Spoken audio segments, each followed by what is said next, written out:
Amen. Qu'est-ce que j'ai fait?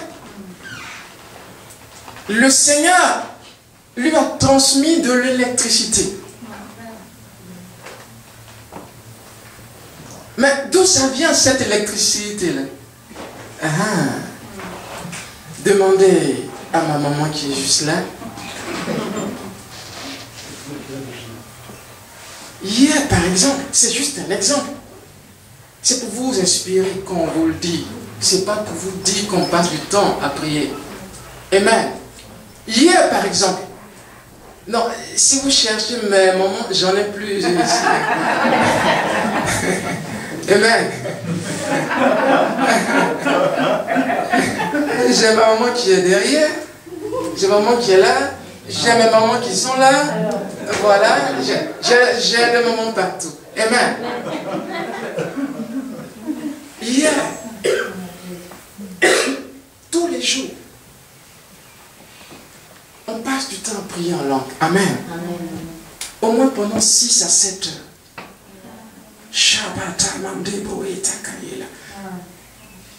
Et pendant que tu le fais, tu sens de l'électricité monter sur toi en fait. Vous me comprenez? Quand vous lisez Apocalypse 4, je pense bien, au verset 5, la Bible nous dit que dans la présence du Seigneur sortaient des éclairs. Voyez? Donc, quand tu passes du temps dans sa présence comme ça, tu es chargé. Vous me suivez? C'est très important. Donc, Paul ne dit pas de ne pas prier en d'autres langues. Mais il dit, il faut apprendre à le faire de manière sage. Ça veut dire, cette réunion par exemple, au lieu qu'on prie 1 heure en langue et qu'on partage 30 minutes, amen, à cause du fait que quelqu'un ici a besoin d'une parole de connaissance ou de révélation, prophétisons plus. Amen. Amen. Mais il dit gloire à Dieu parce que je prie en langue plus que vous tous. C'est ce que Paul dit, hein? Vous êtes d'accord avec ça? Amen.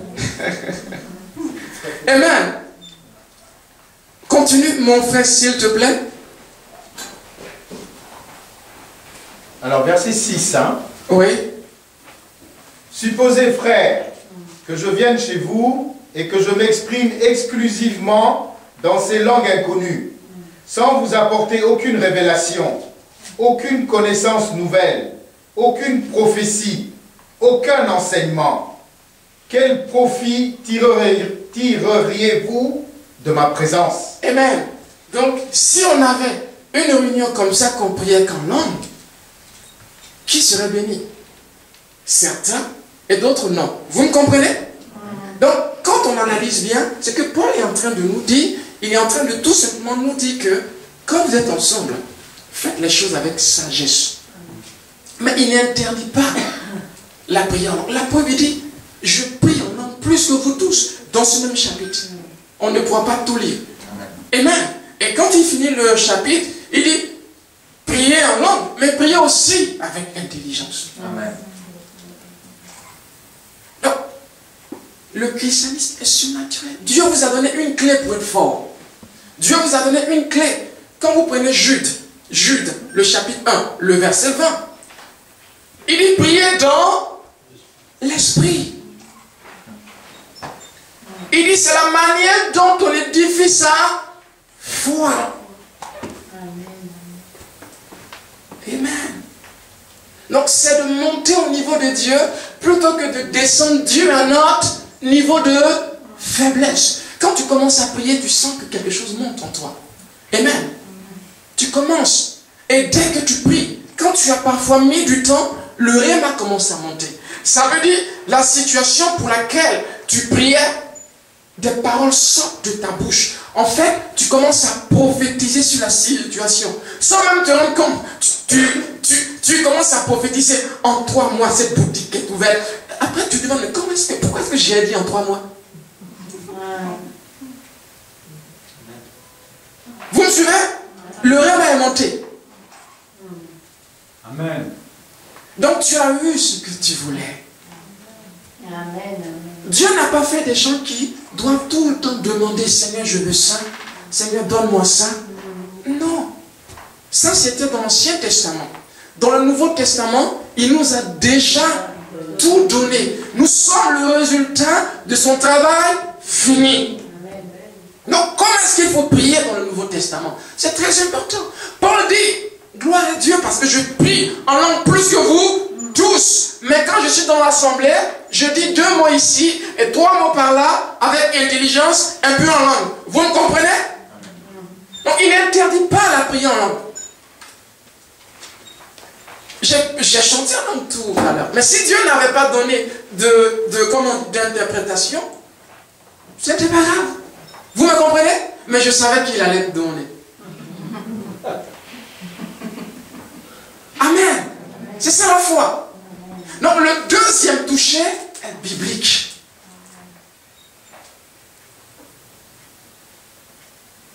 Le deuxième toucher nous monte à un autre niveau. Alléluia.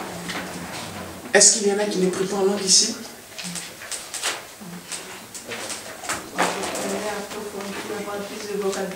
Tu veux avoir plus de vocabulaire. C'est la méditation. Tu vois, pendant que tu médites, amen, et que la parole te touche, tu commences à tressaillir. Tu vois, tout est dans la méditation en fait. C'est de là. Quand tu es par exemple, tu es bousculé, ok? Un problème survient. Et Dieu t'envoie dans la Bible. Et dès que tu ouvres ta Bible, tu commences à méditer et tu tombes sur les psaumes qui te disent, oh, Dieu a déjà trouvé la solution, Dieu a déjà... Tu dis, ah, c'est naturel. C'est ça en fait. C'est personnel avec Dieu. Mais c'est surtout un travail de foi. Quand tu le dis, la Bible dit, ce sont des mystères que tu dis à Dieu. Amen. Donc, au lieu de charger tes prières de faiblesse, Seigneur, j'ai pas ça, je veux ça. Seigneur, j'ai pas ça, je veux ça. Seigneur, j'ai pas ça, je veux ça. Qu'est-ce qu'il faut faire?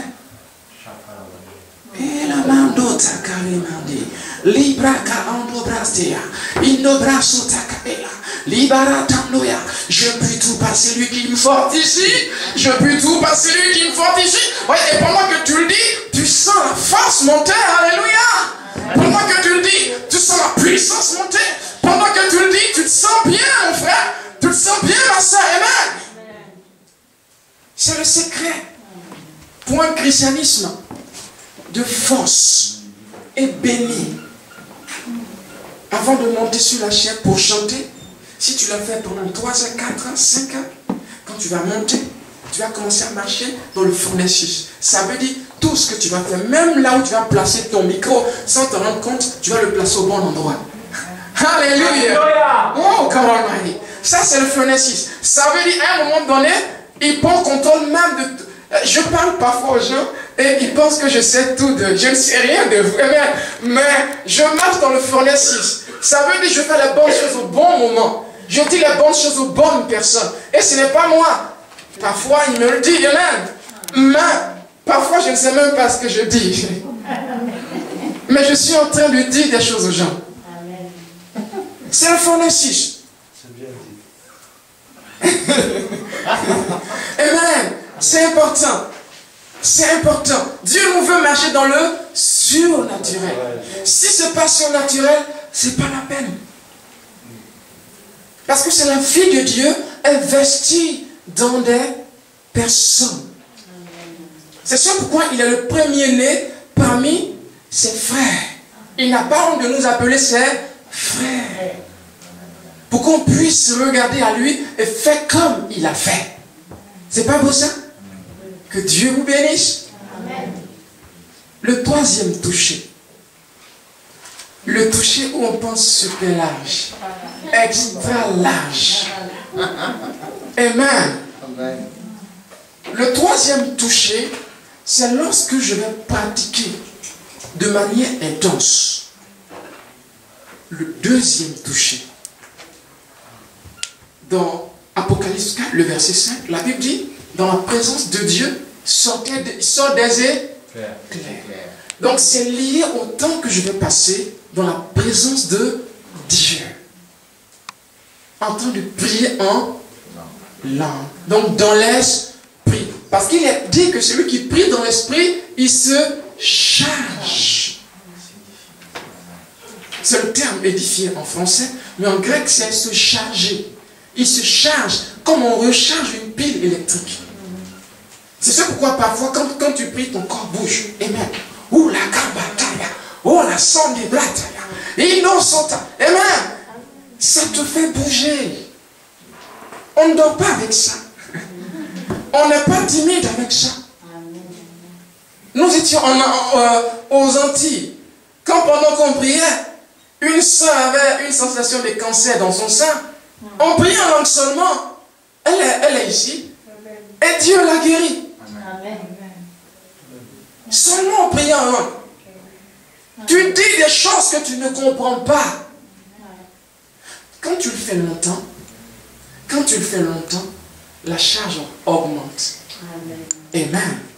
Comme Jésus qui fut rempli de l'Esprit lors de son baptême. Amen. Il fut rempli de l'Esprit. Mais après le baptême, qu'est-ce qu'il a fait? Il a été dans le désert. Amen. Et la Bible dit dans Luc 4 qu'il est revenu chargé de la puissance du Saint-Esprit. Donc, il était rempli de l'Esprit, mais là, il est revenu rempli de la puissance, revêtu, et même la puissance de l'Esprit.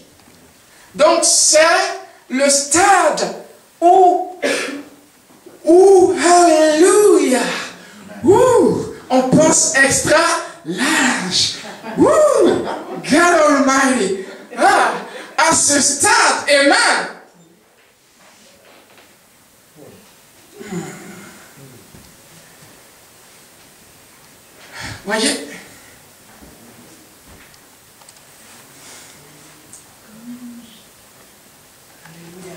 Voyez, Paul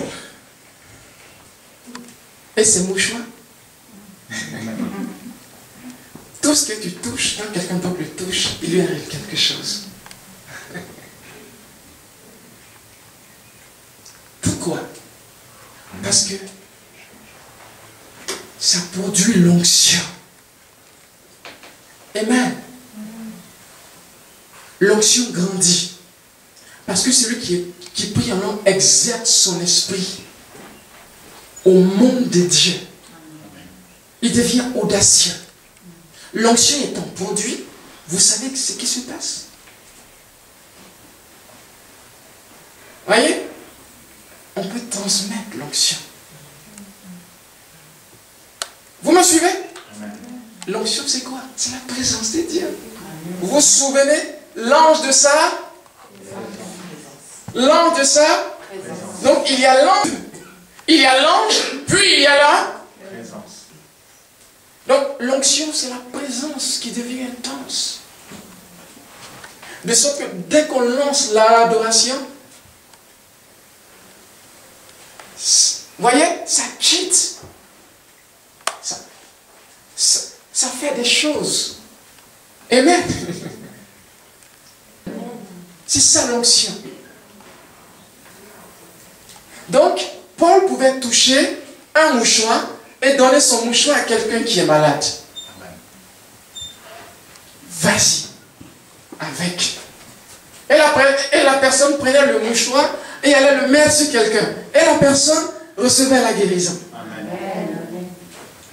C'est comme l'ombre de Pierre.